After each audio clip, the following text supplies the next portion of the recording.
Horas.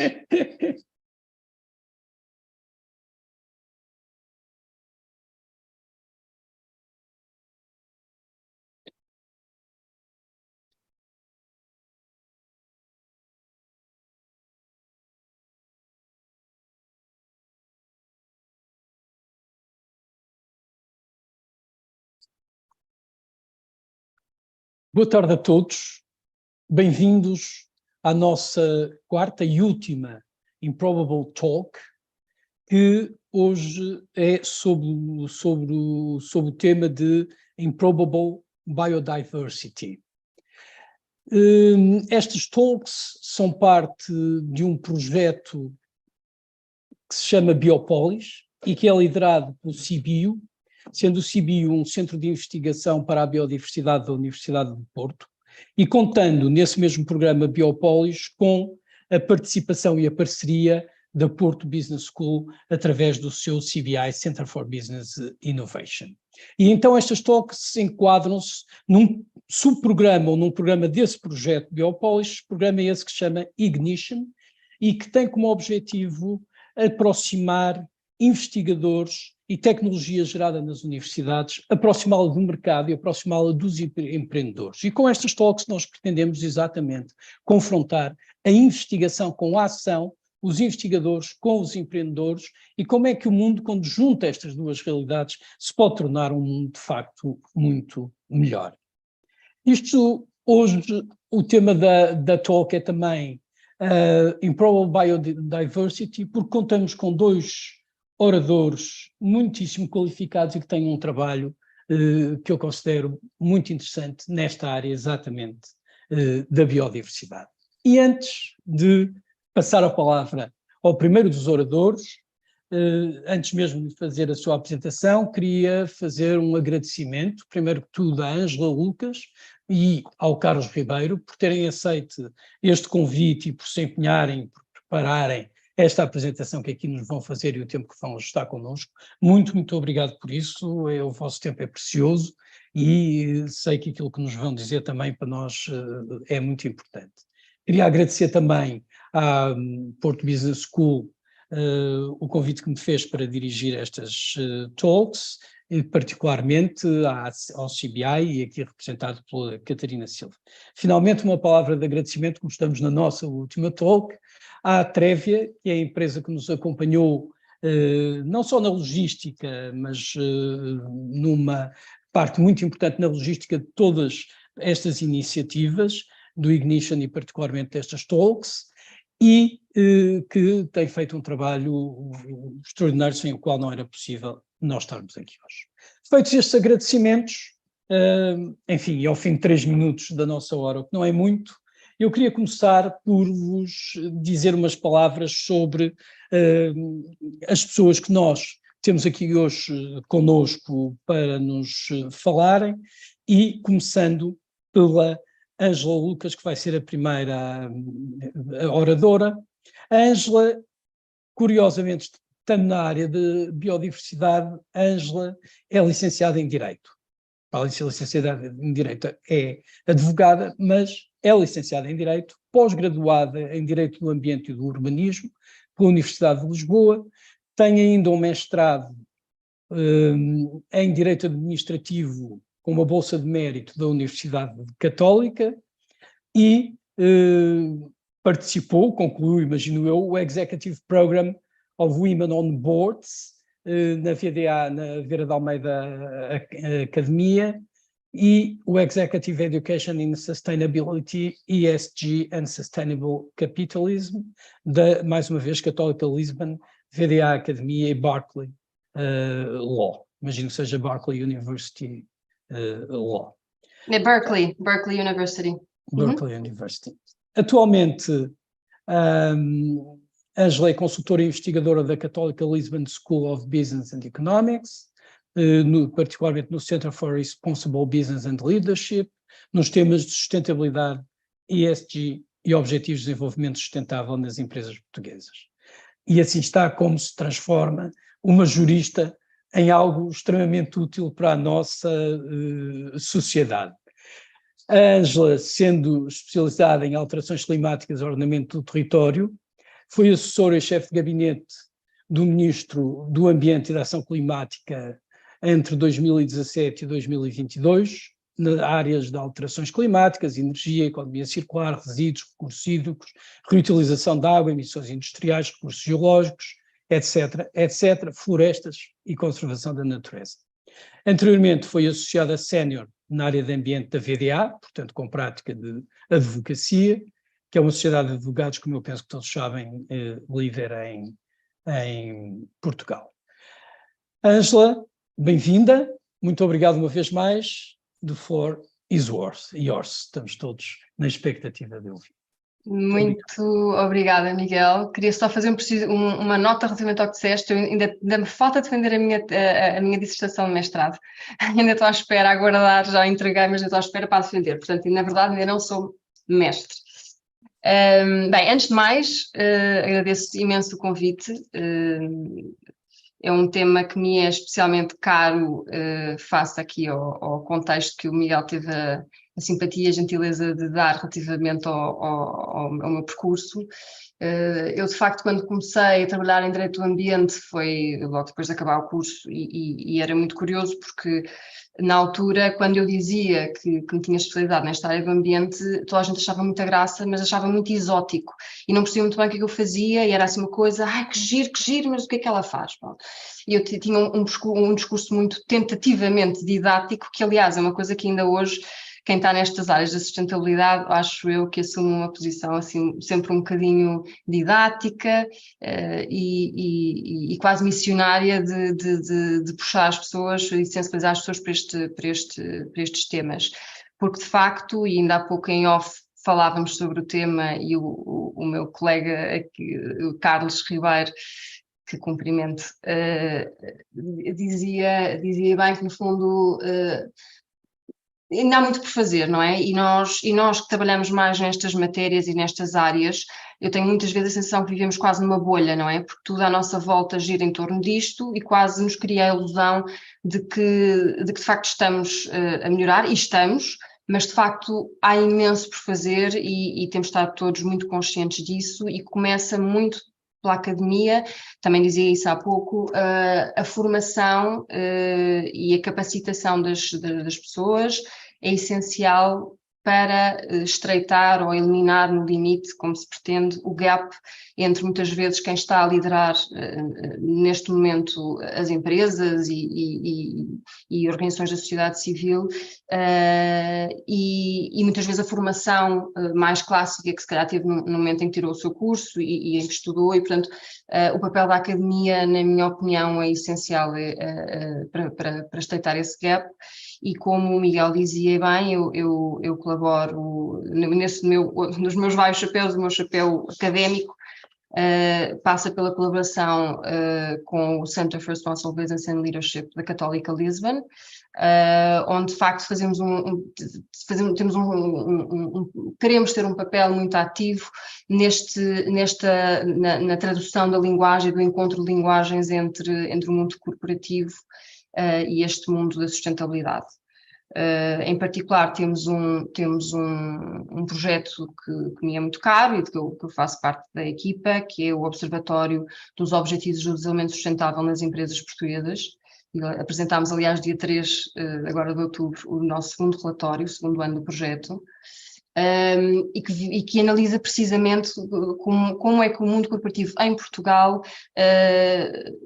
está em termos de cumprimento e de contributo para a Agenda 2030, a meio que estamos do percurso para o seu cumprimento. E, de facto, no que diz respeito, eu tentando afunilar e trazermos aqui para o tema que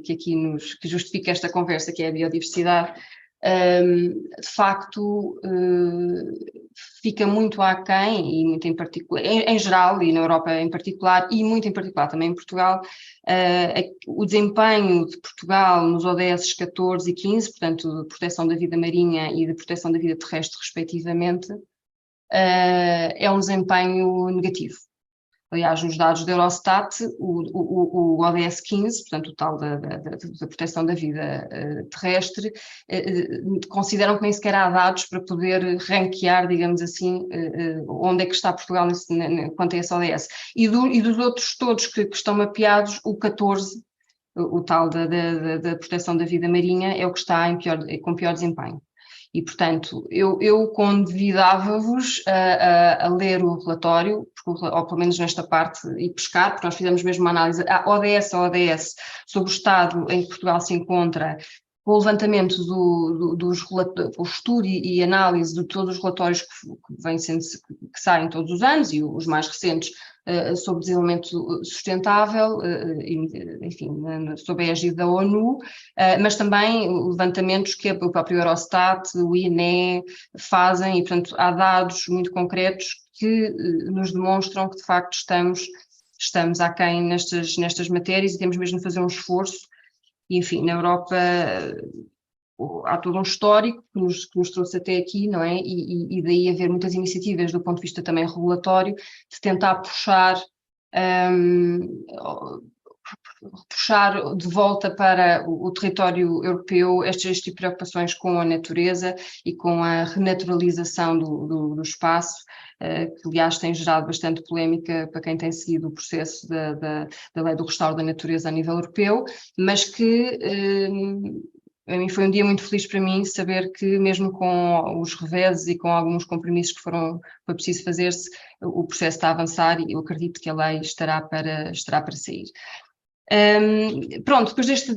deste enquadramento, também não queria deixar, antes de falar propriamente do LAND, queria dar nota de que estou completamente convencida de que em breve estaremos a falar da existência de créditos de biodiversidade que permitam, de alguma forma, remunerar esse serviço do ecossistema, que é aquilo que a natureza, os ecossistemas, a biodiversidade nos traz a todos, enquanto sociedade em geral, e em particular as comunidades mais locais que mais diretamente estão influenciadas e impactadas por este tipo de contexto. E aliás, ainda estava eu no gabinete na altura do Matos Fernandes, Ministro do Ambiente e da Ação Climática, e um dos estudos que foi precisamente encomendado ao professor Miguel Araújo foi precisamente um estudo sobre a biodiversidade, estudo de biodiversidade 2030 e uma nova agenda para a conservação em contexto de alterações climáticas. É este o nome do estudo, e de 2022, e convido-vos, quem não conheça, a ler, porque tem realmente um levantamento de ponto de situação e dos problemas e das barreiras existentes muito interessante, apontando caminhos e possíveis soluções para endereçar e tentar ultrapassar as dificuldades que temos no que diz respeito à biodiversidade. E um dos aspectos que nesse estudo se menciona é precisamente a possibilidade de se avançar para a existência de mercados de créditos de biodiversidade, que também é um aspecto consensual. Enfim, enquanto que nas alterações climáticas as emissões acabam por se projetar de forma igual para todo o mundo, não igual no sentido dos efeitos, mas emitir aqui ou emitir acolá acaba por ser indiferente, porque todas as emissões vão para o mesmo sítio, passa a expressão. A verdade é que no caso da biodiversidade, os valores da biodiversidade e dos ecossistemas biodiversos têm muitas nuances locais, regionais, que nem sempre, ou que pelo menos levantam desafios do ponto de vista do estabelecimento de um mercado, pelo menos nos mesmos termos em que nós pensamos no mercado de créditos de carbono, por exemplo. Mas, de qualquer forma, já são caminhos que já há muitos estudos a nível internacional,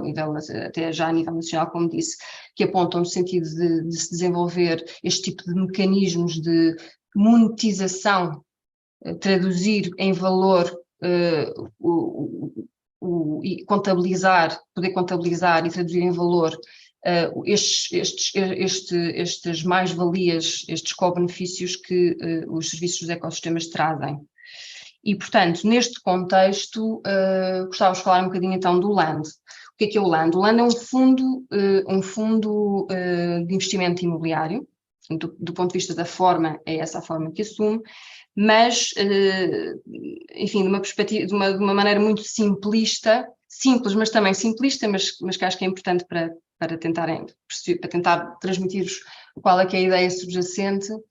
É um instrumento financeiro que permite chamar e puxar investimento e capital para onde, da nossa perspectiva, faz sentido e ele é mais preciso, que é para a floresta, para estes serviços de ecossistemas, para a regeneração da floresta autóctone, com espécies nativas, nas zonas mais desfavorecidas e que mais precisam dessa valorização, porque são zonas que estão abandonadas, incultas, algumas delas até ardidas, não é? Temos um problema sério que, enfim, não vou discorrer sobre esse assunto, mas obviamente o tema dos incêndios é um tema que nos assola e é preciso ter noção, primeiro, que 97% da floresta portuguesa é privada e que a maior parte da grande maioria, a grande maior parte da floresta que arde em Portugal é floresta não gerida. E, portanto, é precisamente aí que queremos atuar. O instrumento, como vos dizia, é um instrumento financeiro, portanto, a ideia e o modelo subjacente passa pela aquisição de terrenos, portanto, os investidores investem neste fundo e com o capital investido, o fundo vai comprar terrenos nestas zonas, sobretudo no interior de Portugal, enfim, eventualmente num segundo momento de Espanha, mas estas zonas localizadas nestas zonas mais desfavorecidas e com maiores problemas em termos de êxito rural, o que depois acaba por ter, obviamente, uma vertente de se projetar na vertente económica e social das regiões e das populações e das comunidades locais. E, portanto, atuar sobre estas zonas do território nacional, regenerando a paisagem natural de Portugal e portanto, depois de adquirir os terrenos, a intervenção do LAND passará por fazer essa reflorestação, fazer uma gestão sustentável e responsável da floresta e regenerar e restaurar os ecossistemas. Trazendo, portanto, a ideia, haverá outros modelos, com certeza, e não nada contra, mas a nossa perspectiva é que devemos apostar mesmo nas espécies nativas, na biodiversidade, fauna e flora, e, portanto, o nosso foco são espécies nativas, efetivamente. A ideia não é reflorestar a todo custo e sobretudo, gerar créditos de carbono ou sequestro de carbono, que no fundo é um dos serviços de ecossistemas que se pretende gerar com a intervenção que o LAND vai fazer no terreno, mas não se pretende fazer isso a todo custo. Portanto, não é simplesmente plantar e fazer crescer espécies de crescimento rápido, mas que são invasoras ou que são, enfim, alienígenas para as zonas em causa, é sim com o propósito de regenerar o ecossistema natural da zona em causa, em função das características específicas de cada uma dessas zonas. E daí, como já estão a perceber, o tema da biodiversidade ser tão caro e tão essencial e central para aquilo que este fundo pretende vir a desenvolver. O fundo está neste momento já foi autorizado pela Comissão Nacional, Comissão dos Mercados de Valores Imobiliários, e está neste momento em processo de levantamento de capital. O objetivo é realmente arrancarmos. Temos já um projeto piloto, onde estamos, no fundo, a testar estas várias enfim, os vários aspectos relacionados com a gestão responsável da floresta, a questão da biodiversidade. Estamos a desenvolver com um parceiro um estudo, um levantamento e com perspectiva de qual pode ser a nossa intervenção no sentido de proteger e desenvolver a biodiversidade no local. E temos depois a componente tecnológica, permite dar segurança e credibilidade e robustez a todo este projeto, no sentido de dar certeza e permitir-nos uma monitorização e um controlo daquilo que é a nossa intervenção. Estamos a falar desde controlo de potenciais fontes de ignição, portanto, para prevenir e depois poder intervir rapidamente sobre eventuais incêndios. No fundo, são estratégias de minimização do risco. Portanto, é uma intervenção, como dizia, responsável sobre o terreno e com este foco muito, muito intensivo no que diz respeito à biodiversidade. E também não queria deixar se já tiver falado mais, Miguel, por favor, interrompe-me, mas não queria deixar de dar aqui uma nota e pronto, eu tenho este chapéu, que não me livro dele, de jurista, e de facto nós estamos aqui perante um contexto que está em mudança. Não é? Portanto, a nível europeu, a nível internacional, e mesmo com as convenções, mas sob a égide da ONU, mas no contexto europeu muito em particular e no contexto nacional também, estamos aqui num contexto, como dizia, de transição. Estamos com a Lei de Restauro da Natureza, que há de ser um regulamento europeu para sair, está também para sair um regulamento que vai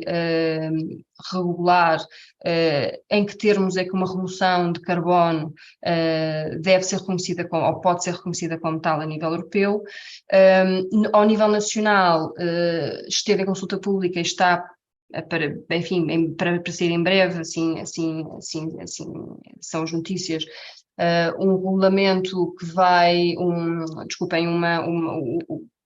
a lei, o decreto-lei que vai regular o mercado voluntário de carbono em Portugal, que já nesse projeto, que já nesse draft de diploma diferencia e caracteriza como carbono mais os créditos de carbono, o sequestro de carbono, que tenha associado outros serviços de ecossistemas, nomeadamente o da biodiversidade. O que é um sinal que nós consideramos muitíssimo positivo,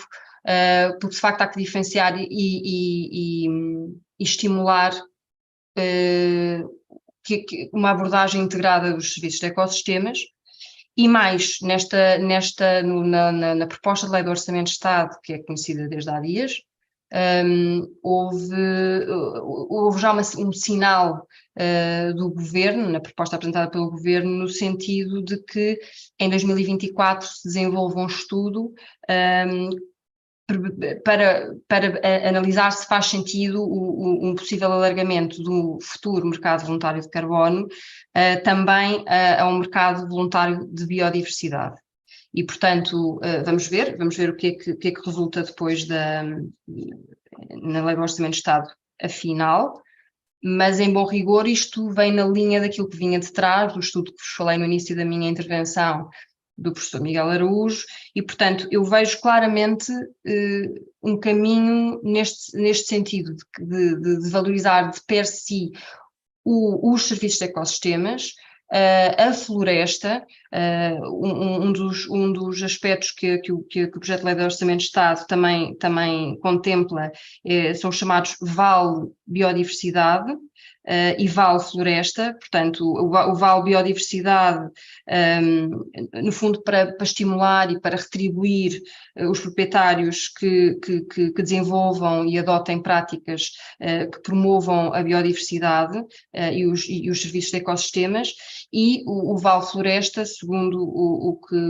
consta do projeto de diploma, será, no fundo, um regime simplificado para apoiar pequenos proprietários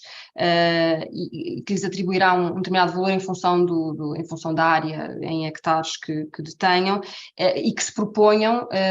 a desenvolver projetos de limpeza, desbaste, de remoção de material lenhoso, de rearborização. Portanto, há aqui um conjunto de estímulos do ponto de vista financeiro que tendem a apontar para o caminho que nós, enquanto Fundo Land, vemos com muitos bons olhos, enfim, revemos completamente neste caminho, porque a verdade é que, enfim, e já agora só falando um bocadinho para terminar da gênese deste projeto, como é que este projeto surgiu? Este projeto surgiu da cabeça dos vários sócios fundadores, alguns mais da área financeira, alguns mais da área do corporate, portanto, das empresas, do mundo corporativo, ou, enfim, alguns como eu própria, com um background jurídico e mais da área da sustentabilidade, e portanto foi um bocadinho aquela lógica de give back da sociedade, porque se nós não fizermos nada pelo nosso território, pelo nosso backyard e pela nossa paisagem, quem é que vai fazer? E portanto, se nós podemos canalizar os investimentos das empresas para aqui, estamos a permitir, a dar um instrumento às empresas para caminharem neste sentido e realmente a melhorar o nosso território. E termino só dizendo que, mesmo a nível do reporte corporativo sobre sustentabilidade das empresas, já saiu a diretiva do reporte não financeiro das empresas, do reporte de sustentabilidade, e as empresas, de forma escalonada, vão ter um conjunto enorme de obrigações de reporte, cada vez maior, e já tiram os estándares de reporte, que no que diz respeito à biodiversidade são bastante detalhados. Enfim, há vários aspectos ambientais e sociais, já agora, mas da perspectiva ambiental e da biodiversidade, há todo um conjunto de elementos que vão ter de ser reportados pelas empresas, se e em que medida é que são impactadas por estes temas, o seu negócio, do ponto de vista financeiro, até que ponto é que estão expostas a estas questões, à evolução do tema da biodiversidade, e, pelo contrário, é a chamada dupla materialidade. O revés é como é que a sua atividade e o modo como a desempenham impactam, positiva ou negativamente, os aspectos da biodiversidade e dos ecossistemas. E, portanto, esta transparência, ainda não estamos propriamente com obrigações de fazer, mas com obrigações de reporte, de transparência, é um primeiro passo para passarmos para as obrigações depois de cumprimento obrigatório, de conduta mesmo. E, portanto, é aquela velha história, o que não se mede não se quantifica e não se pode melhorar, e porque não há métricas. E, portanto, este é um primeiro passo, mas claramente a Europa, em particular, e está a ser vanguardista a nível europeu, a nível mundial, digo, caminha e aponta nesse sentido. E, portanto, estamos a falar muitas vezes, este caso é uma diretiva, mas estamos a falar muitas vezes de diplomas que são regulamentos europeus, o que significa que tem uma aplicabilidade direta nos Estados-membros sem terem de ser transpostas, o que é uma posição mais de força, digamos assim, da Europa, no sentido de não dar grande margem aos Estados-membros para se afastarem do que aqui está. Por exemplo, o diploma do Restauro da Natureza, o diploma europeu, está previsto ser um regulamento, lá está, para fechar e não permitir grande margem aos Estados-membros para se afastarem dele. Acho que já falei demais, ou pelo menos tempo demais, mas fico disponível depois para as perguntas. Nada, Ângela, perfeito, muitíssimo obrigado. De facto, há muita coisa no que disseste que me causa curiosidade. Tenho aqui algumas questões que gostava depois de esclarecer. No final, porque uma das coisas que tenho bastante curiosidade também é perceber como é que a tua visão e aquilo que o Fundoland está a fazer, de alguma forma, se encaixa também com a visão e a atividade do Carlos Ribeiro. Carlos Ribeiro tem um percurso eminentemente, ou eu diria prioritariamente, académico e de investigador, não deixa de ser também um practitioner, um homem de ação fora da universidade, porque a ação também se faz dentro da universidade, como é evidente, mas fora do contexto académico. O Carlos é licenciado em Biologia Aplicada pela Universidade do Minho, e mestre em genética molecular. Sei pouco disto, acredito que haja aqui já uma transição curiosa da biologia aplicada para a genética molecular, mas culmina, até agora, a sua carreira académica com doutoramento em Ciências Biomédicas pela Universidade do Porto. É investigador, então, na área da biologia e da sustentabilidade, docente no Instituto Superior de Saúde. Ao longo do seu percurso tem sido responsável pela orientação de tese de mestrado e doutoramento e também pela gestão de vários projetos, quer a nível nacional, quer a nível internacional. É autor de 2 dezenas de artigos científicos em revistas internacionais e de referees, portanto, revistas por pares, e de várias comunicações em congressos de toda a natureza. Possui experiência e currículo académico também na área da gestão e comunicação. Curiosamente, ou de forma bastante interessante, o Carlos é hoje diretor executivo do Laboratório da Paisagem, que se situa em Guimarães e é um centro de investigação ambiental e educação, e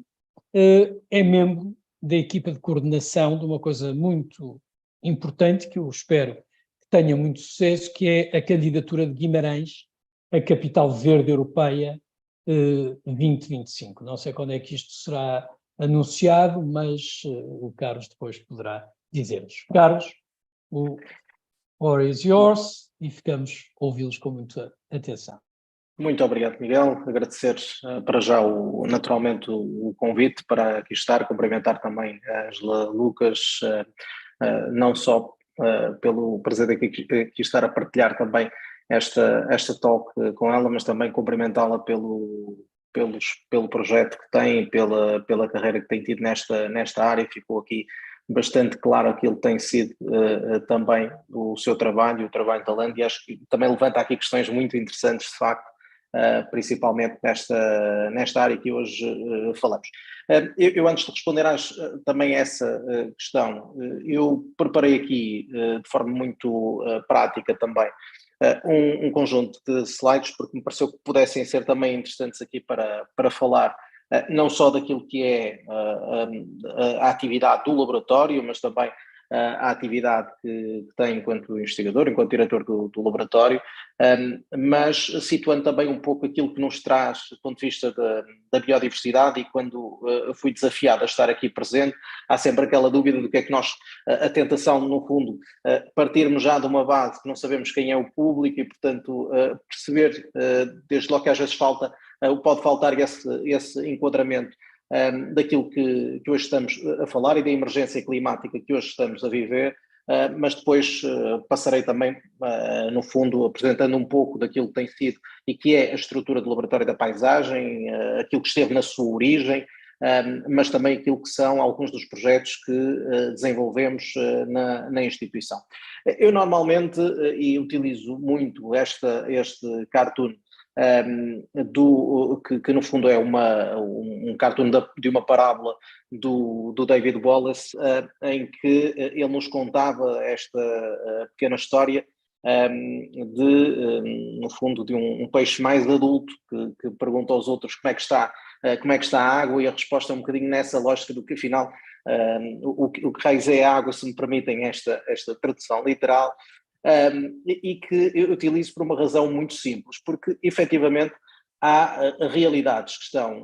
parecem estar tão à nossa frente, nos nossos olhos, nós estamos tão mergulhados nelas que muitas vezes acho que nem nos apercebemos daquilo que é o impacto da nossa atividade, daquilo que no fundo são as emergências climáticas que vivemos, daquilo que pode ser também esse impacto no mundo tal e qual como conhecemos hoje. E, portanto, estas realidades, por mais óbvias que possam parecer, às vezes passam completamente despercebidas. E há pouco falávamos disso, e a Ângela também falava, que há esta tendência, principalmente nestas áreas, em que muitas vezes parece que vivemos numa bolha e, portanto, lá fora está um mundo que, embora esteja hoje muito mais consciente daquilo que nós temos pela frente, provavelmente ainda precisa de um reforço de todos nós relativamente ao caminho que queremos construir. E esse caminho, e quando falamos de biodiversidade, este cartoon daria para tudo, para falar de toda a emergência climática, das alterações climáticas, à escassez de água ou à perda de biodiversidade, e trago para a perda de biodiversidade, sem me detalhar muito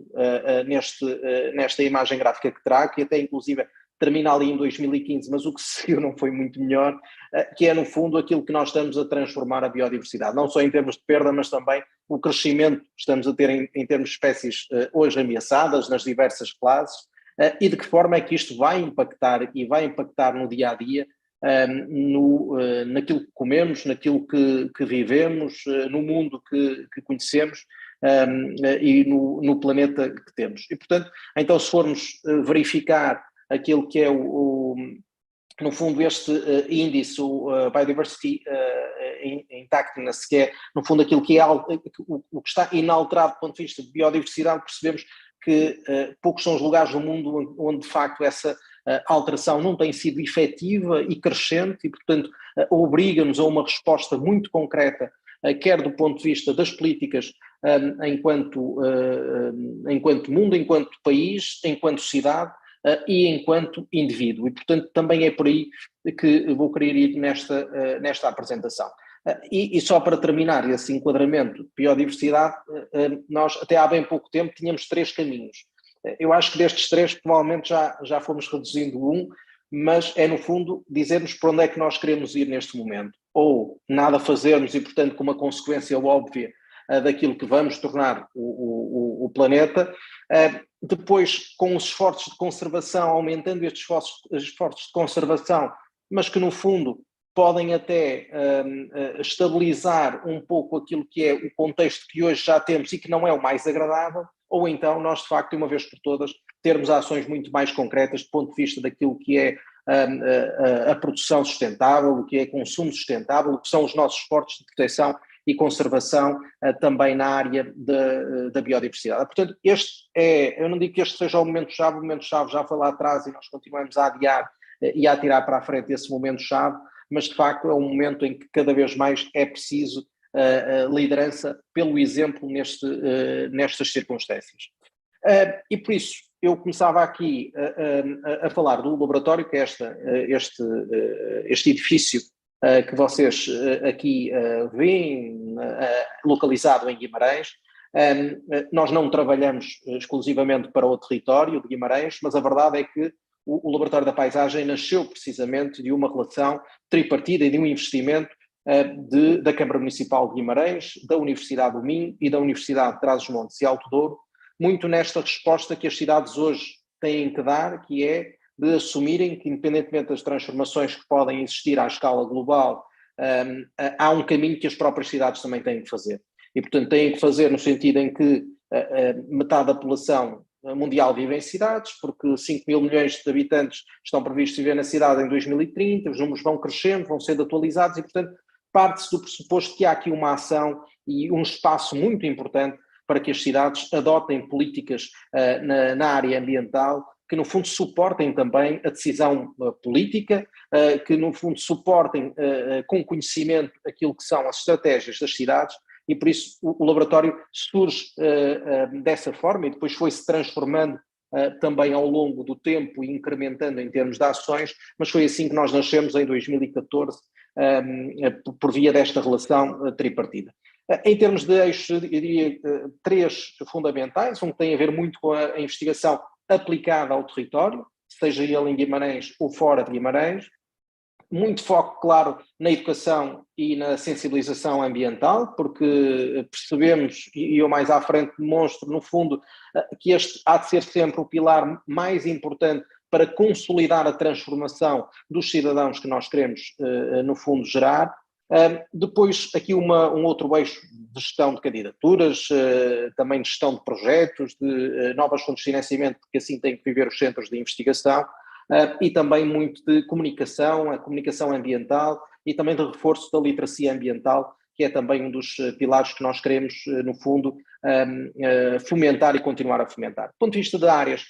vêm aí as diversas áreas, isso poderia, no fundo, circunscrever à questão da sustentabilidade ambiental ou ao clima, se assim quisermos, mas quisermos, no fundo, também distribuir aquilo que é o impacto que estas ações têm na saúde e no bem-estar da população, naquilo que é a nossa gestão dos espaços verdes, do sustentável do solo, da economia circular, dos recursos hídricos, naturalmente, e claro, a questão da biodiversidade, porque muitos dos projetos que nós temos na instituição focam-se efetivamente na área da biodiversidade, sabendo de antemão que ela está correlacionada com todas estas áreas, como ainda há pouco ouvimos a Ângela falar dessa mesma questão. E no fundo, eu trago este slide por uma razão muito simples. Nós temos e no laboratório esta tentativa de que todos os nossos projetos, para lá terem que ser multidisciplinares, e a nossa equipa é uma equipa de facto com know-hows muito diferentes, da biologia às ciências florestais, à geografia, à geologia, portanto uma equipa muito jovem, mas com muitas áreas de saber e backgrounds diferentes. Mas há este objetivo de não só nós termos esta capacidade em todos os nossos projetos nós termos uma parte de investigação aplicada ao território e que seja capaz de monitorizar, de avaliar, de dar o estado da arte, e depois uma parte de educação ambiental para ajudarmos a transformar também a população, mas no fundo esta tentativa de agir daquilo que nós chamamos de 3 dimensões. A primeira dimensão que nós falamos muito é a criação da identidade. E porquê é que falamos de criação de identidade? Porque muitas vezes os grandes desafios globais e do ponto de vista ambiental e até nas cidades estão muito longe daquilo que é o dia-a-dia da população. E, portanto, eu posso falar de perda de biodiversidade e tentar explicar à população, de facto, qual vai ser o impacto a médio e longo prazo, mas muitas vezes essa é uma questão sempre muito difícil e pouco tangível. E, portanto, para nós é fundamental que antes de qualquer projeto, que pode ser de transformação da paisagem, de implementação de projetos em cidades, nós temos a capacidade, através de estratégias de educação não formal, de criarmos identidade relativa entre o cidadão e o desafio, o cidadão e o problema, essa questão de sentido de pertença, para que seja mais fácil sensibilizá-lo e ele ser o primeiro a defender a alteração e ser o primeiro a monitorizar e a proteger a alteração que há de ser feita, a transformação do território. E aí sim estamos aptos para transformar a paisagem e para construir aquele futuro que nós pretendemos, porque muitas vezes, e falamos muitas vezes disto em várias apresentações, inclusive em conferências internacionais com outras cidades, que é esta tentação que há, então, do ponto de vista de políticas das cidades, de transformar a paisagem e depois lá à frente e explicar porque é que o fizemos. E, portanto, no fundo, esta tentativa de consolidar esta transformação através destas 3 dimensões. De forma muito prática, já o disse, o laboratório não trabalha exclusivamente para Guimarães, mas obviamente que parte deste contexto para muito daquilo que é o trabalho, portanto o trabalho com o município de Guimarães, e eu vou dar alguns exemplos a partir de Guimarães daquilo que é a nossa atuação, e no fundo a nossa atuação, e por isso é que quando se fala de biodiversidade, de repente isto toca em todas as áreas, e é de que forma é que nós somos capazes de olhar para as cidades hoje em dia e reforçar aquilo que são os seus corredores verdes. De que forma é que nós somos capazes de olhar para as cidades e percebermos que para protegermos, para conservarmos ou para promovermos a biodiversidade, nós temos de criar condições para que as espécies possam aparecer nas cidades, possam ter os seus processos de migração, de alimentação, e portanto de que forma é que nós conseguimos estimular estes corredores? Como é que nós conseguimos também não só criar estes corredores verdes, mas ao mesmo tempo também termos a capacidade de explicar à população muitas vezes os incómodos que estas intervenções ou que as árvores à porta de casa também têm. Portanto, é esse o nosso objetivo, no fundo, de trabalhar também muito este desenho de território, este desenho da paisagem, através dos corredores verdes, sejam no centro da cidade, sejam em áreas florestais, de modo a que nós possamos, de facto, conseguir incrementar o aparecimento da biodiversidade e proteger aquilo que são as muitas espécies ameaçadas que hoje temos, percebendo o impacto que as cidades têm sobre grande parte das espécies hoje em dia. E, portanto, nós trabalhamos muito nesta área dos corredores, da cobertura arbórea, tentando também aumentar aqui e no fundo estar a tentar chegar àquilo que são as métricas e as percentagens que a própria Comissão desafia às cidades, do ponto de vista da cobertura arbórea, termos a capacidade de inventariar toda esta cobertura arbórea,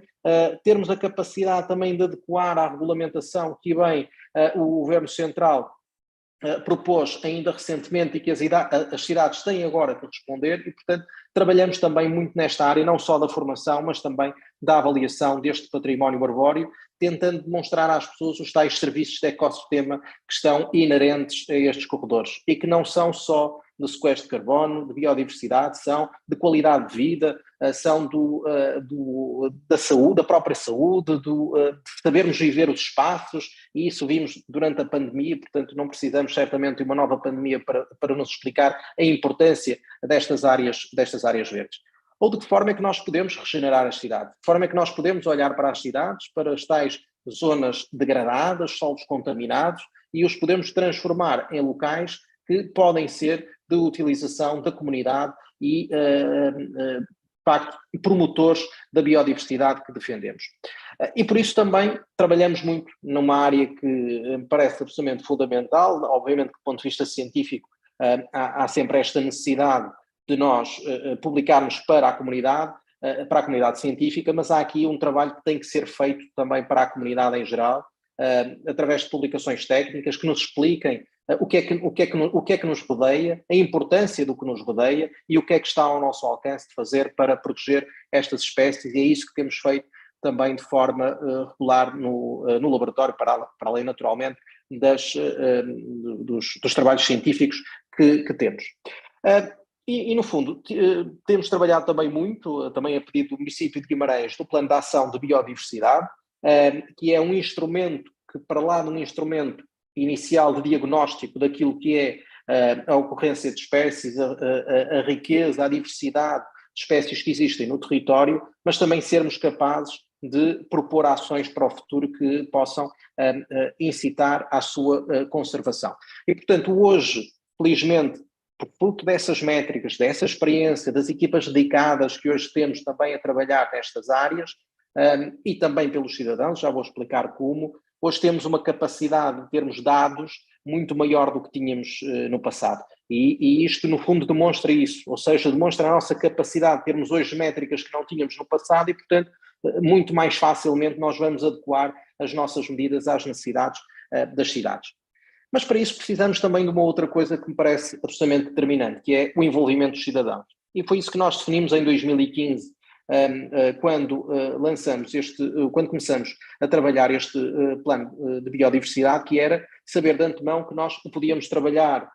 no gabinete, com os nossos investigadores, ou podíamos trabalhá-lo também com os cidadãos.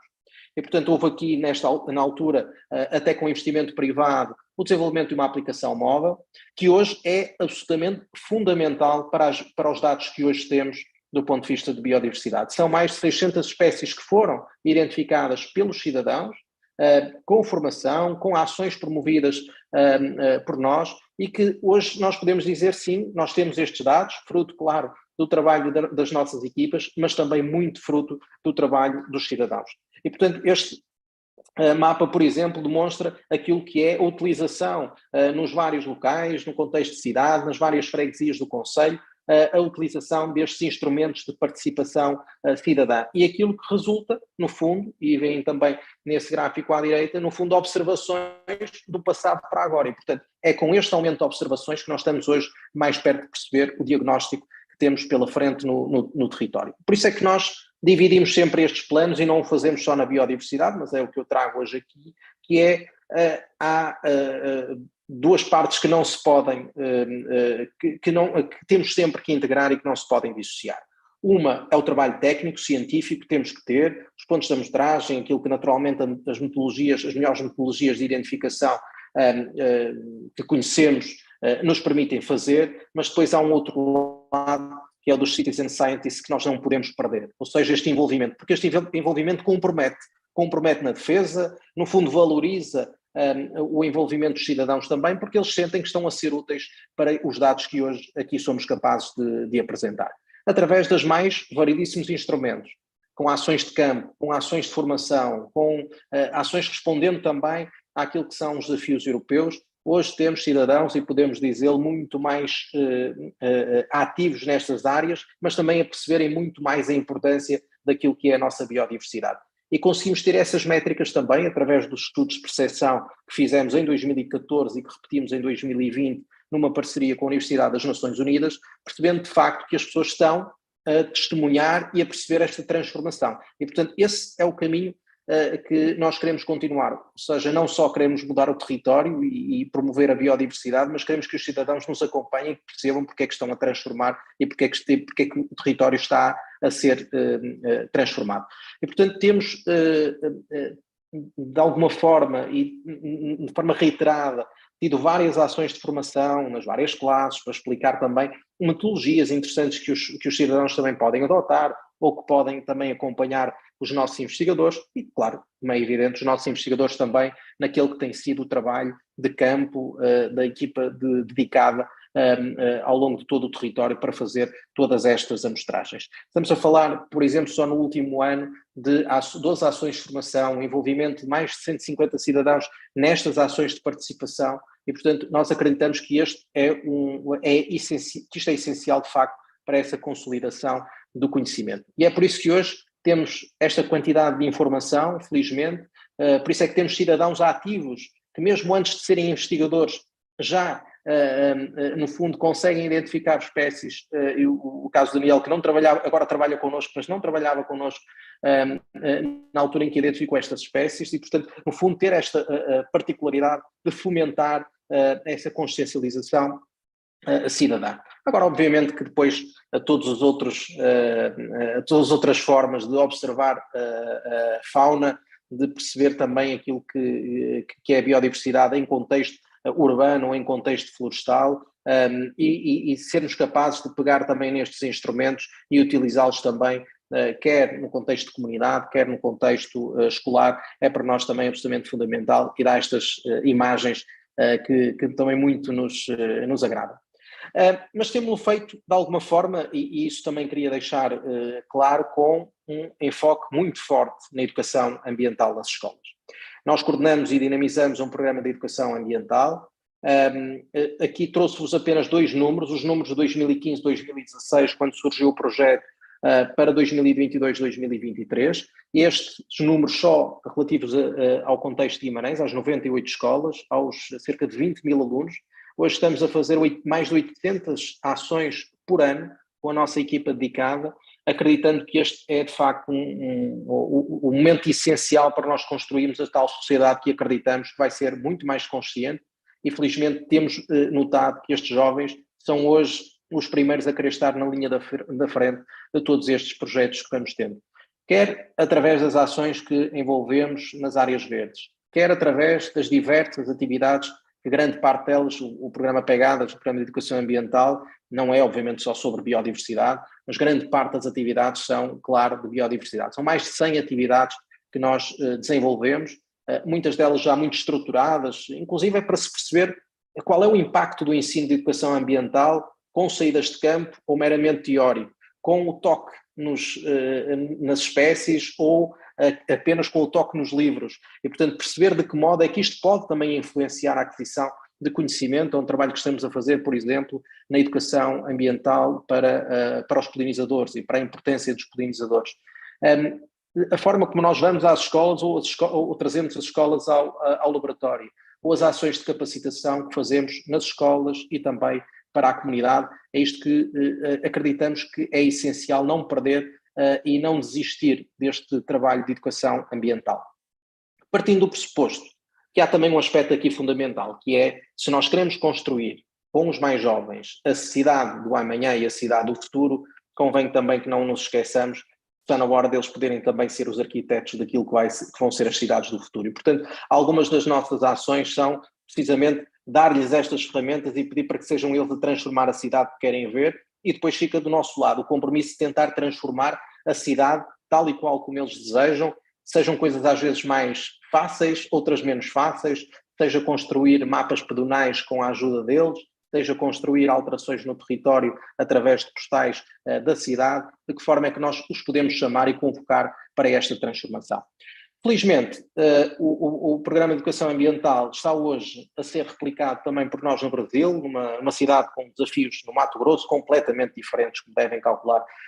de Guimarães e de Portugal, mas o que nós acreditamos e tentamos fazer é deste projeto, ou deste programa de educação ambiental, não apenas um programa com atividades que são de aquisição de informação, é um programa de empoderamento e, portanto, grande parte destas atividades são como metodologias de educação não formal que ajudam a empoderar os jovens e a torná-los gerações mais exigentes no futuro. E isso tanto serve para a educação ambiental como serve para outras necessidades que as cidades tenham. Em Chapada dos Guimarães, obviamente que aquilo que são as necessidades, há aqui questões muito prementes ambientais, mas também há questões muito mais prementes do que as questões ambientais. Mas estes projetos, e estamos a implementar uma atividade lá que aqui em Guimarães se chama Ecoparlamento, e que no fundo lá se torna esse instrumento de empoderamento, de exigência também perante o poder político no Brasil. Temos trabalhado também muito nos corredores verdes e azuis, como designamos, através da reabilitação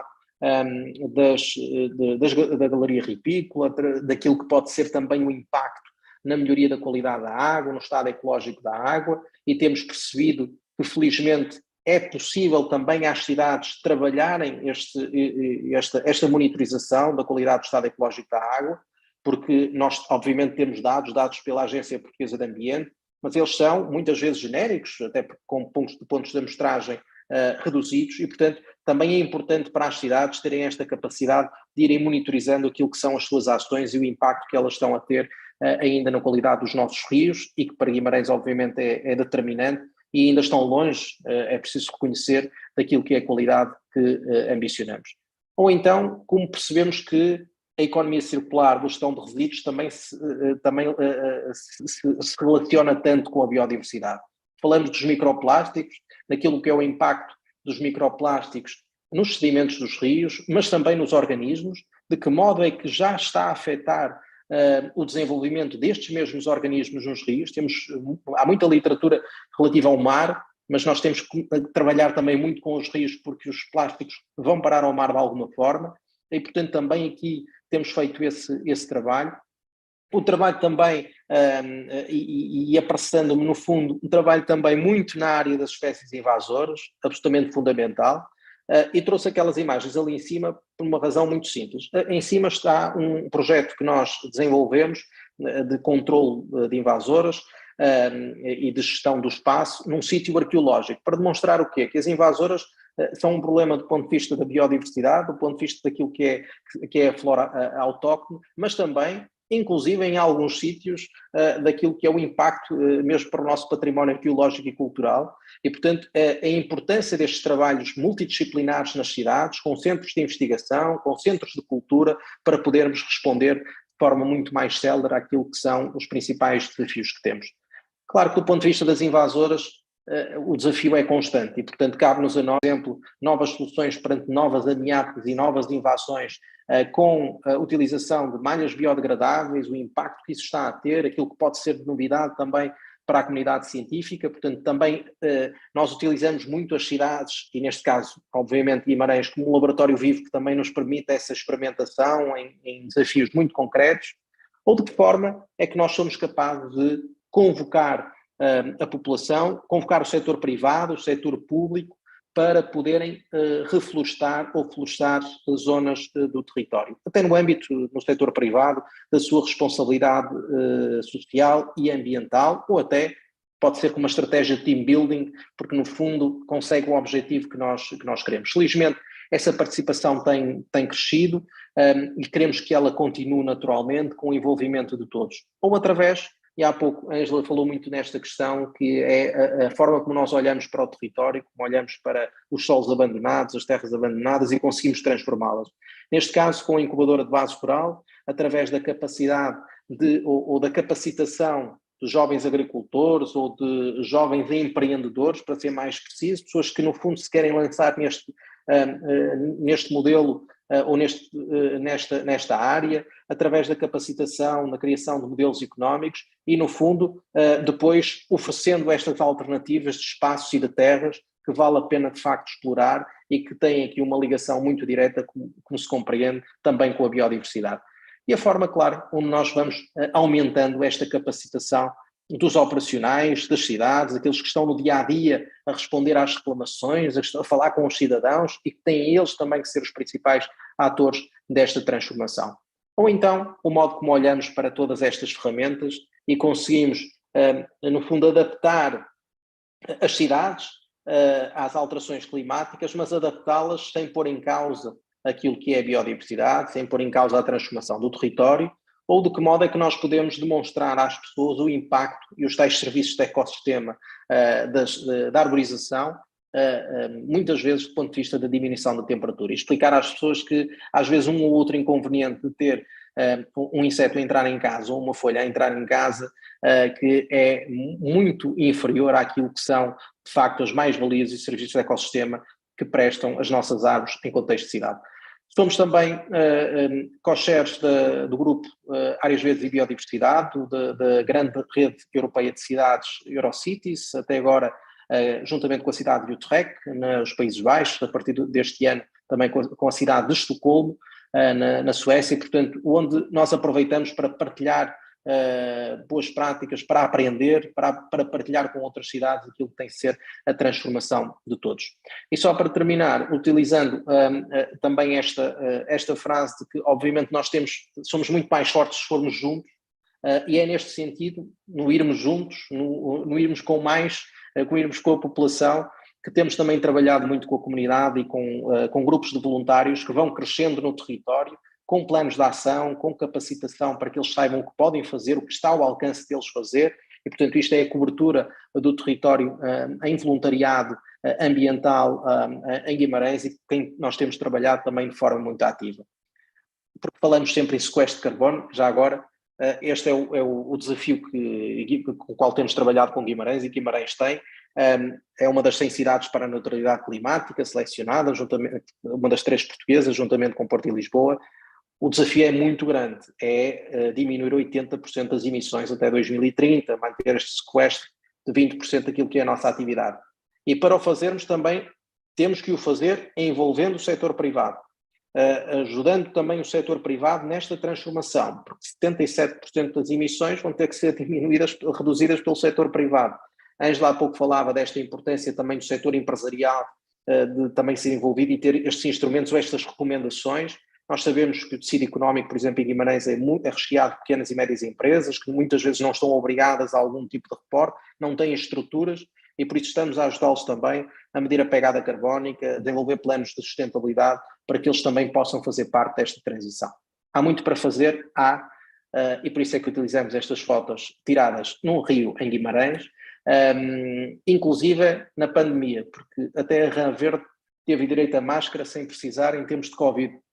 E, portanto, cabe-nos a nós, no fundo, também sermos imaginativos nestes desafios. Na altura fizemos também com essa reutilização e reciclagem de máscaras, juntamente com o Centro para Valorização de Resíduos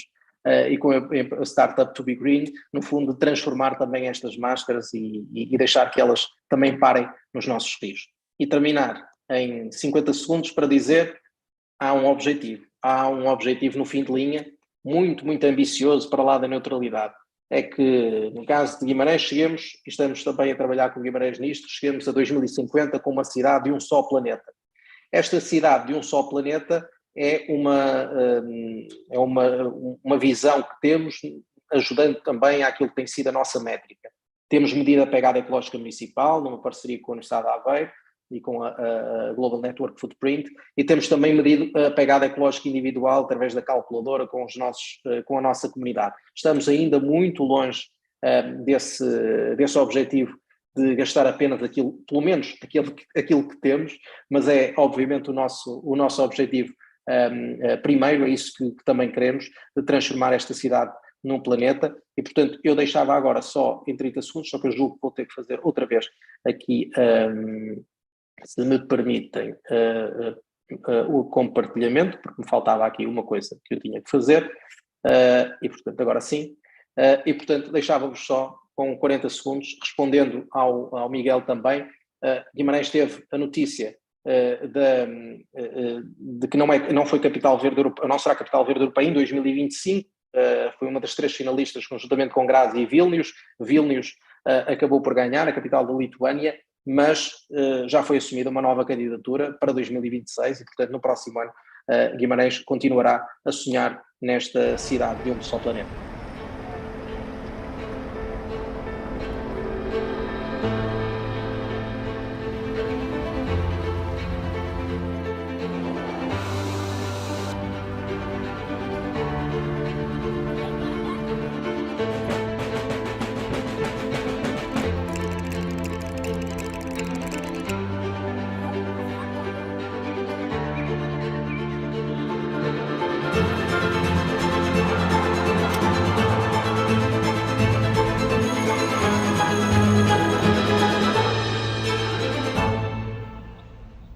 E que seja um planeta empurrado por todos e com todos, que é o mais importante. Muito obrigado, Carlos, e parabéns pelo trabalho fascinante que vocês estão a fazer, certamente muito inovador em muitas áreas e de uma enorme importância. Muito obrigado por nos trazer também este caso. Vocês dois, para além, enfim, dos contributos intelectuais e teóricos importantíssimos que nos deram, deixaram-nos aqui dois casos extraordinariamente interessantes e que eu vejo como muito complementares. O LAND é essencialmente interior, o Laboratório da Paisagem é essencialmente cidade. O LAND é um projeto privado, o Laboratório da Paisagem é de natureza inicialmente pública, mas... Natureza privada, mas com participação pública, sim. Isso os juristas explicarão melhor. Eu já vou ir fazer uma pergunta sobre isso, Carlos. Mas vejo que há uma convergência incrível em termos de objetivos e de práticas, do que fazer para se chegar lá e para satisfazer esses objetivos e concentrando, de facto, na biodiversidade. Sobre isto exatamente dos privados e dos públicos, Ângela, ficou-me aqui uma dúvida, que é a seguinte: o LAND é um fundo privado, é um fundo de imobiliário, de investimento imobiliário, portanto destina-se a investidores que comprem unidades de participação desse fundo. A minha pergunta é: qual é o target, ou seja, quem são os investidores do LAND? Obrigada pela pergunta, Miguel. Antes de mais, Carlos, muitos parabéns. Estou realmente impressionada com o vosso trabalho e com o impacto que tem o envolvimento das comunidades, porque de facto isso eu acho mesmo que é a chave. Então, a quem se destinam, no fundo, quem é que são os potenciais investidores no LAND, não é? São, enfim, nós até temos, agora não quero entrar em grandes detalhes para não vos maçar, porque de facto é um bocadinho denso, mas temos dois tipos de potenciais investidores. O investidor mais financeiro, pensemos num fundo de pensões, ou seja, o investidor que não está tão preocupado, está preocupado em ter uma intervenção positiva, em investir num fundo, neste caso, num instrumento financeiro verde, não é? Porque eu não mencionei isso, mas nos termos do Regulamento das Finanças Sustentáveis da União Europeia, há como que uma classificação dos instrumentos financeiros, nomeadamente dos fundos, que os classifica entre aqueles que não têm, à partida, qualquer preocupação ou impacto do ponto de vista da sustentabilidade, aqueles, por sua vez, que a título indireto acabam por ter um impacto positivo na sustentabilidade, mas acessoriamente, digamos, e um terceiro grupo que são aqueles que de facto se focam especificamente e assumidamente com o objetivo de promover algum objetivo de sustentabilidade. E nós, Fundo LAND, fomos reconhecidos, quando fomos autorizados pela CMVM, fomos autorizados com essa chancela, digamos assim. Ou seja, e na verdade fomos o primeiro fundo imobiliário em Portugal a obter esse reconhecimento, digamos assim, essa classificação, o que nos obriga a termos métricas a que estamos vinculados do ponto de vista regulatório, de monitorização e demonstração e reporte, de cumprimento de KPIs, portanto de métricas que demonstram esse impacto e esse alinhamento com a sustentabilidade e até, enfim, não entrando nesse detalhe, até com a taxonomia ambiental europeia. Mas enfim, isto para dizer que para um investidor mais financeiro é importante ter no seu portfólio, porque ele próprio vai ter de reportar e demonstrar que está a tornar mais verde o seu portfólio de investimentos, ter um investimento num fundo desta natureza e com estas características. Por outro lado, temos outro tipo de potencial de investidor que serão a partir de mais as empresas que desejam ter acesso a direitos de sequestro de carbono, ou seja, estão a investir num fundo que vai intervir, vai gerar serviços de ecossistemas, como já falámos, a questão da biodiversidade é central,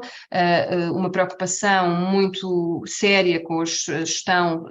sustentável e criteriosa dos recursos hídricos,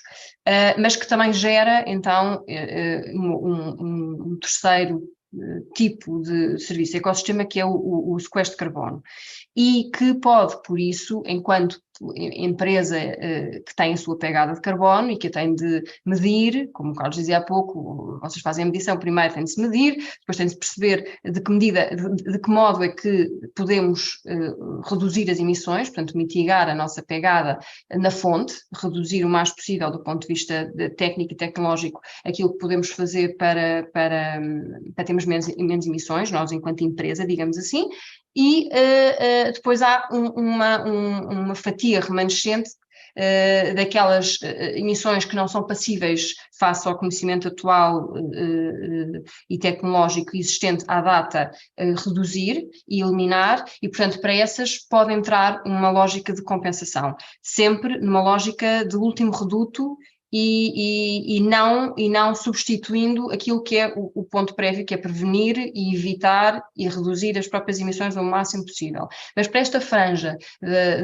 do que não é passível de ser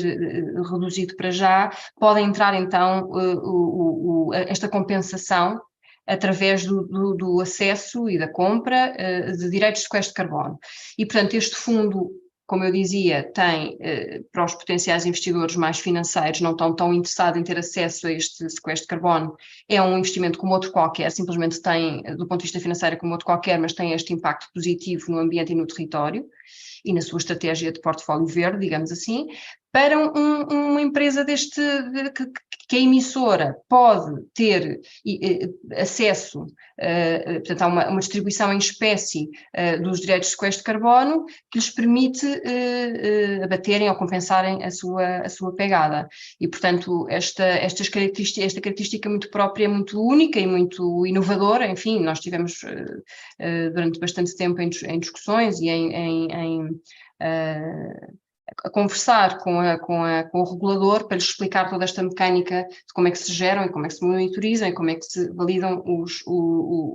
sequestro de carbono e, portanto, resumindo, quem invista no land, sejam mais empresas, sejam mais os tais investidores financeiros, como o Fundo de Pensões, por exemplo, podem ter acesso a retribuições diferentes em espécie, portanto, através de sequestro de carbono, se tiverem esse interesse em ter acesso a esse sequestro de carbono, ou simplesmente um retorno financeiro como qualquer outro fundo mais clássico, digamos assim, vai retribuir os seus investidores no final do prazo de vigência. Acho que ficou claro, e eu tenho uma questão sobre isso dos créditos de carbono, mas antes mesmo queria perguntar ao Carlos, e desculpem que estou aqui com um problema, que quando me ligam para o WhatsApp eu não consigo tirar o barulho, não sei fazer, tenho que aprender a fazer isso, tenho que rejeitar a chamada e demora-me a chegar. Queria perguntar ao Carlos antes disso ainda, e independentemente da configuração jurídica, imagino que o Laboratório da Paisagem seja uma associação privada, eventualmente sem fins lucrativos, mas independentemente da configuração jurídica, a minha questão é qual é o vosso modelo de negócio, ou seja, quem é que paga o vosso excelente trabalho, mas quem é que financia aquilo que vocês fazem? Certo. O laboratório é, sim, uma associação privada sem fins lucrativos, com participação pública, portanto, os associados do laboratório são os seus 3 associados fundadores, as 2 universidades, a Câmara Municipal de Guimarães, e depois há aqui também um conjunto de associados públicos, portanto, neste caso as 4 escolas secundárias do concelho foram colocadas também como associadas logo no início do aparecimento do laboratório, até para, no fundo, estarmos mais próximos daquele que é o trabalho que temos que reforçar, são os jovens entre o 10º e 12º ano, portanto, onde nós sentimos que há ali, de alguma forma, jovens a desligarem-se desta questão, a desincentivarem-se também da proximidade com a ciência e também com as áreas ambientais, por razões diversas, e ainda 2 organizações não governamentais da sociedade civil também fazem parte do laboratório. Portanto, só associados públicos ou associações não governamentais de ambiente. Portanto, o laboratório, do ponto de vista da sua gestão, é uma associação que tem com o município o de Guimarães um contrato-programa, portanto um contrato-programa com o município em que em que somos responsáveis pelo desenvolvimento de um conjunto de projetos na área da investigação e da educação ambiental, e depois, paralelamente a isso, todo o grosso, e neste caso a maior parte daquilo que é o orçamento que nós temos, vem de prestações de serviço que nós naturalmente desenvolvemos com outros municípios, com outras entidades, outras empresas e também com projetos nacionais e europeus. Portanto, no fundo, é esta junção daquilo que é a participação do município de Guimarães para o desenvolvimento de um conjunto de atividades, mas o grosso, a maior parte desse orçamento, cerca de 60% do orçamento, é dado pelos projetos europeus e também prestações de serviço com outras entidades. Muito interessante que em ambos os casos vocês enfatizam e com preocupação a questão das métricas, terem métricas muito bem definidas e validadas por terceiros e, portanto, serem transparentes, e até porque há uma questão que eu sei que é muito crítica, que é a questão do greenwashing, e vocês têm que ter essa preocupação, mostrar que estão a fazer tudo menos greenwashing. Sobre isso das métricas, ainda com o Carlos, e eu fiquei também, como a Ângela, muito impressionado com a preocupação com o envolvimento da comunidade e com os dados que o Carlos nos deu, não é só uma preocupação de boca, não é? Aliás, tive que reformular a minha pergunta, porque o Carlos estava a falar, eu estava aqui a pôr como é que é feito o envolvimento da comunidade, e o Carlos respondeu-me àquilo que era o meu ponto. E a minha pergunta agora é esta, é inequívoco o que vocês medem, o resultado que isto tem tido nas comunidades. A minha pergunta tem algum benchmarking a nível de outras regiões nacionais ou até internacionais de coisas que sejam feitas nessa área e de como é que se podem comparar? Sim, do ponto de vista da organização em si, daquilo que foi a ideia do próprio laboratório, e antes de ir àquilo que no fundo são as ações, que dá no fundo para pegar na questão das duas formas, o laboratório quando surgiu, e do ponto de vista da sua formatação, era de facto um modelo único em Portugal, ou seja, não é muito habitual,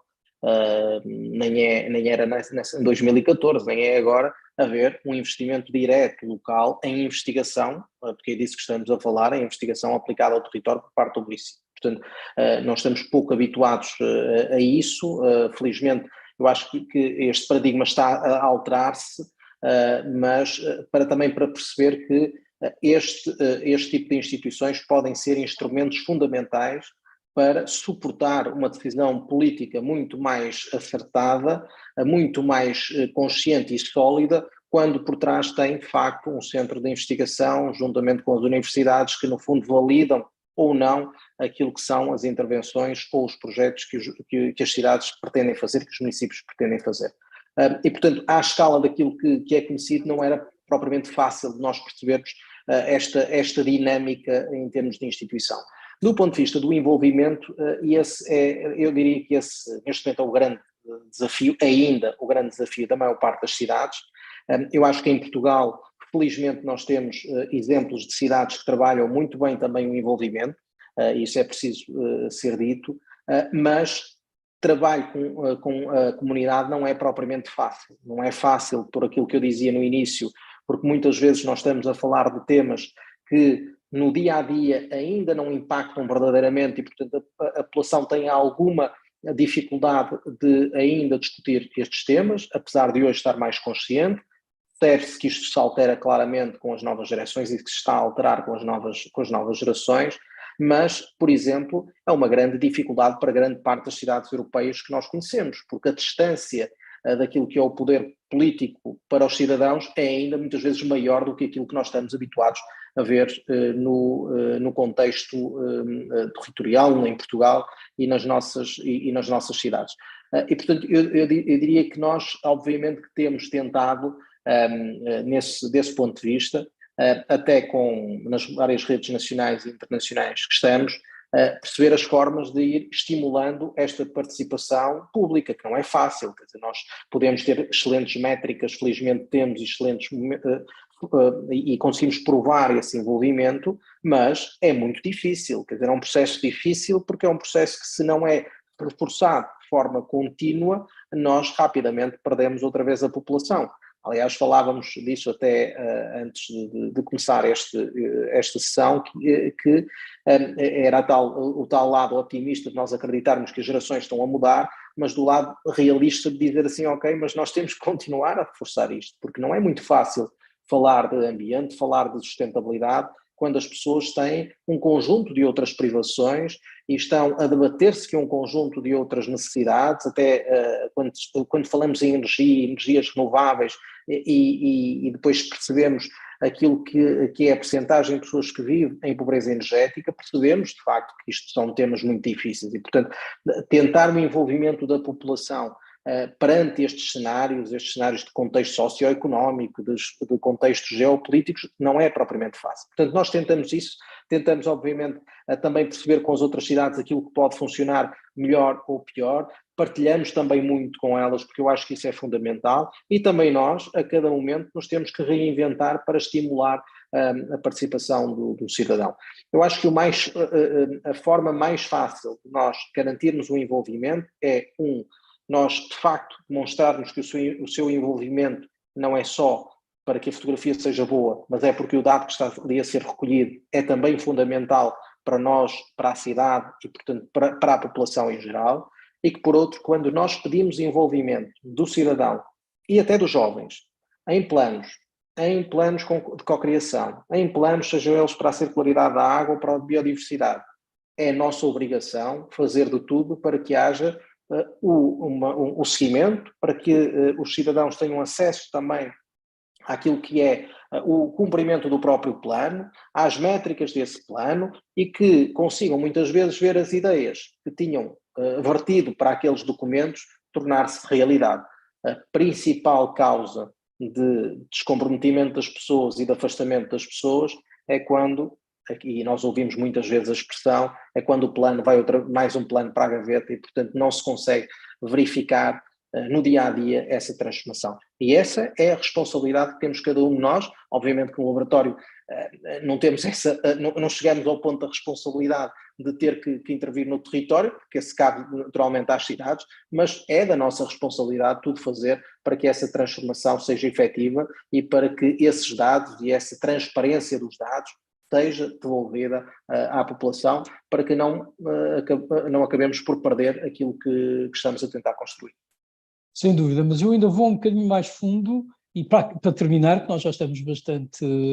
enfim, próximos das 7h30, que era o tempo limite, e acho que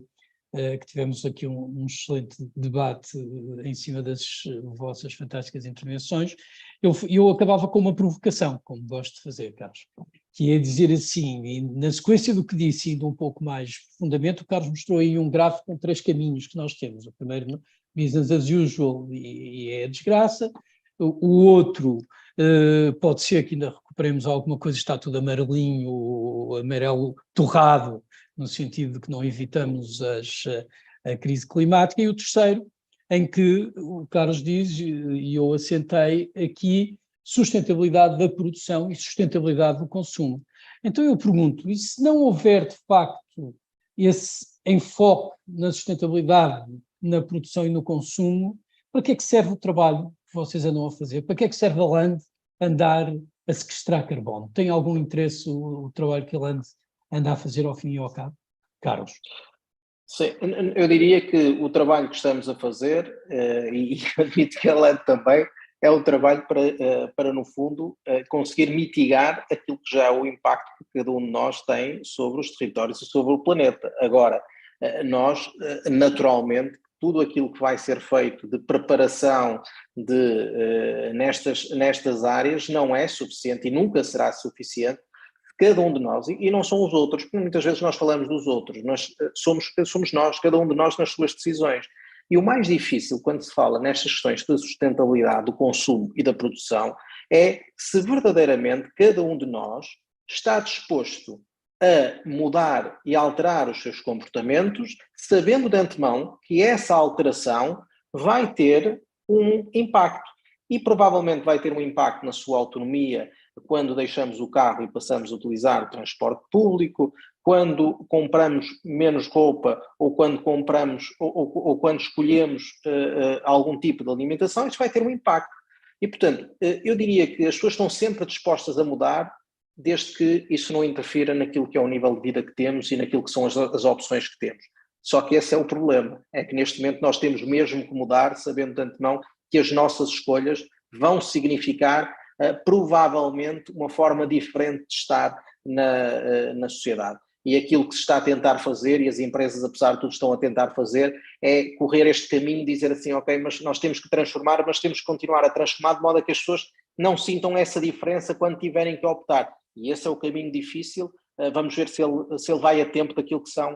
que é a tal pressa da transformação que nós temos que encetar muito, muito rapidamente. E, portanto, todo este esforço que está a ser feito pelas diversas entidades, pelas cidades e tudo, é no fundo de tentar criar aqui condições de nós criarmos territórios mais resilientes, mas sabendo de antemão que só se todos contribuirmos, cada um na sua ação, cada um na sua área, é que isto acabará por resultar naquilo que nós, no fundo queremos, que é naquele ganho de biodiversidade e não na estagnação ou na perda total. Obrigado, Ângela. O Fundland também é confrontado com esta questão. Às vezes perguntam-vos, mas sequestrar carbono chega, compensar emissões chega? Sem dúvida. Eu gostava só de dizer uma coisa antes, enfim, eu sei que estou a falar muitas vezes da parte regulatória e da União Europeia, enfim, eu tive uma passagem pela Comissão Europeia, admiro muito o papel que a Comissão Europeia tem assumido de liderança neste aspecto da sustentabilidade a nível mundial e acho mesmo que devemos estar como europeus orgulhosos desse caminho que está a ser trilhado e não queria deixar de dizer, a propósito dessa questão que colocaste há pouco ao Carlos, que de facto a abordagem do Green Deal é uma abordagem assumidamente sistémica, assumindo que não dá para tapar aqui, ao tapar aqui, destapamos aqui. Portanto, ou vemos isto de uma perspectiva estratégica e sistémica, ou então estamos a escapar completamente, não estamos a ver o big picture, não estamos a ver a visão helicóptero, estamos só a focar-nos num aspecto ou no outro. E esta visão holística é claramente assumida na Europa. O caminho do Green Deal com as alterações legislativas associadas, mas a abordagem, estamos a falar desde da abordagem da indústria, à energia, às cadeias de abastecimento e às cadeias de valor, a montante e a jusante, não é? Das empresas, o próprio sistema alimentar. Portanto, esta visão é uma visão integrada. As empresas, quando são chamadas a intervir e a ter um papel ativo e proativo e positivo, no seu impacto,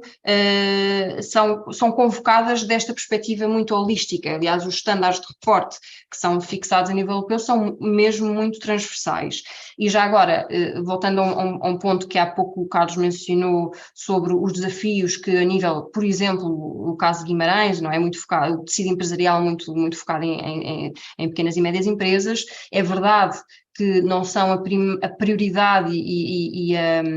aquelas que ficam obrigadas em primeira linha ao cumprimento das obrigações de reporte a nível europeu, mas é também assumido pela União Europeia que o objetivo é contaminar todo o tecido empresarial, toda a economia, começando por aquelas que estão mais capacitadas e mais habilitadas a começar, que é as grandes empresas, e depois contaminar a partir delas as suas cadeias de valor e, portanto, as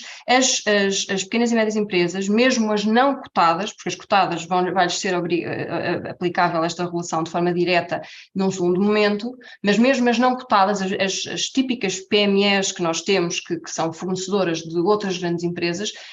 está-lhe já à data de hoje a ser pedido que reportem, que deem dados às empresas que são suas clientes, essas sim, diretamente obrigadas a reportar, dados que permitam às empresas grandes reportar qual é o impacto que tem na sua cadeia de valor. E, portanto, esta lógica de contaminação toda a economia está prevista, é assumida e é pensada como um caminho pela União Europeia. Também não queria, antes de responder, Miguel, à tua questão, não queria deixar de dar os parabéns ao Carlos uma vez mais, mas porque de facto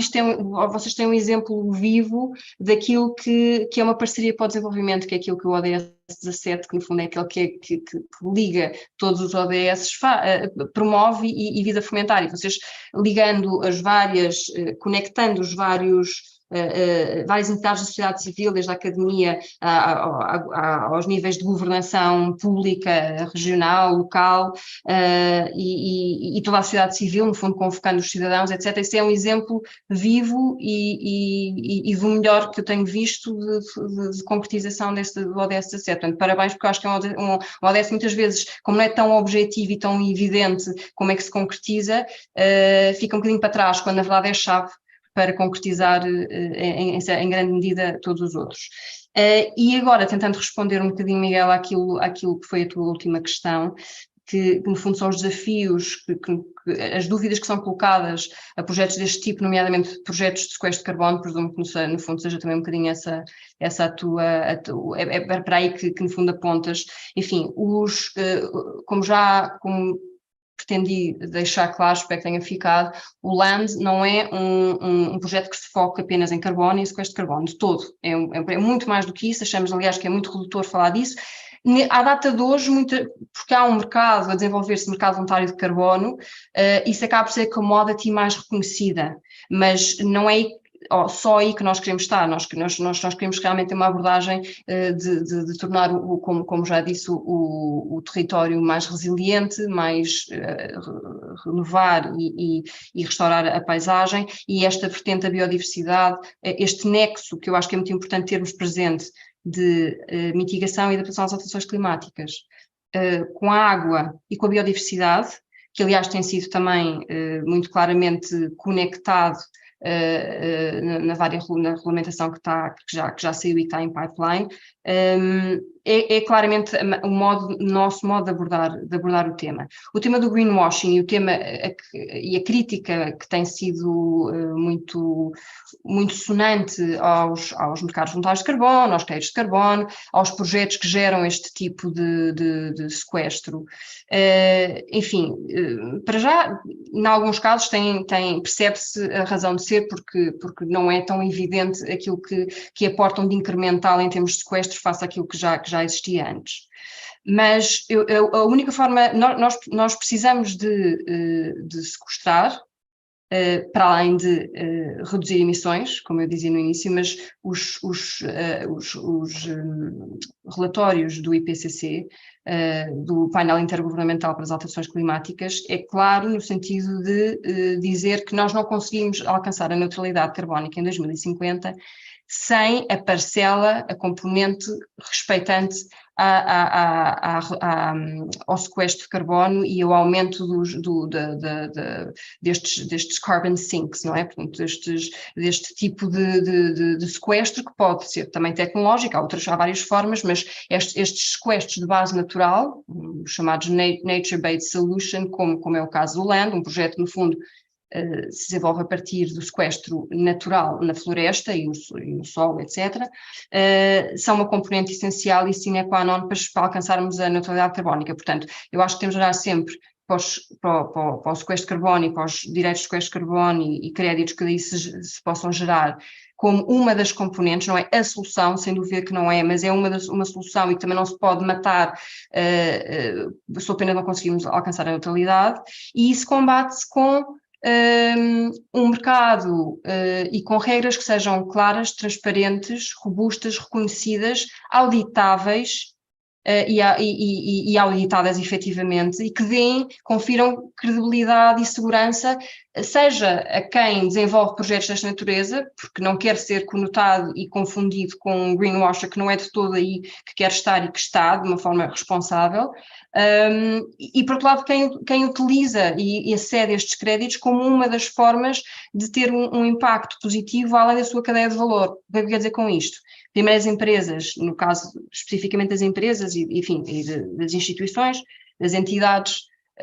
públicas ou privadas, enfim, devem monitorizar a sua pegada, devem reduzir o mais possível as emissões, como eu dizia há pouco, e só no remanescente, então, compensar. Mas tem de ter um plano, uma estratégia para o fazer, de forma responsável e séria, e são soluções deste tipo, como o LAND, que visam endereçar e ser um instrumento para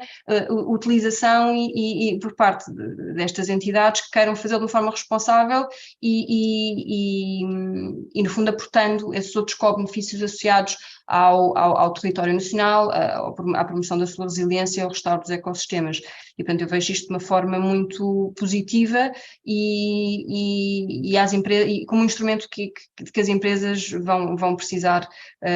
na sua estratégia. E o LAND tem a virtude, da minha perspectiva, porque é um projeto de longo prazo, obviamente floresta é sempre muito longo prazo, mas nós, enfim, somos um fundo, não deixamos de ter essa forma e, portanto, o regulador também nos limitou em termos de vigência do fundo,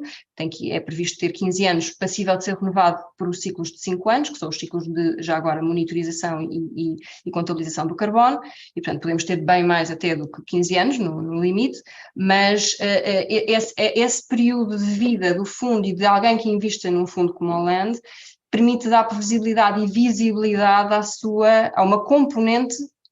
da sua estratégia de descarbonização, que passará, entre outras coisas, desde logo pela redução, mas também, eventualmente, pela compensação, seja nas suas próprias emissões ou da sua cadeia de valor, seja tendo ou investindo num projeto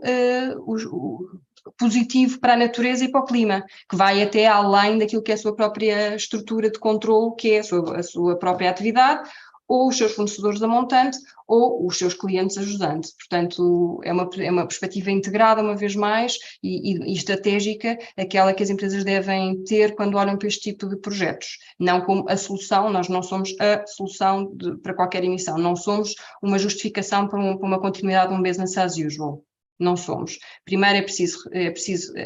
fazer um plano de perspectiva, uma perspectiva responsável, e nós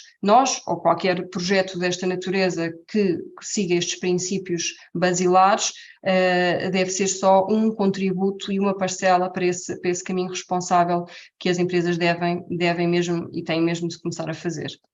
Percebido. Ângela, Carlos, muito obrigado por tudo o que nos trouxeram aqui hoje. E assim chegamos ao final das nossas Improbable Talks, hoje sobre Improbable Biodiversity, mas com 2 exemplos absolutamente notáveis, que poderiam ser improváveis, mas que são reais. E como foi aqui dito, depende de cada um de nós e não temos mais desculpa. Muito obrigado a todos. Uma boa noite. Obrigada a todos, foi um gosto. Obrigado.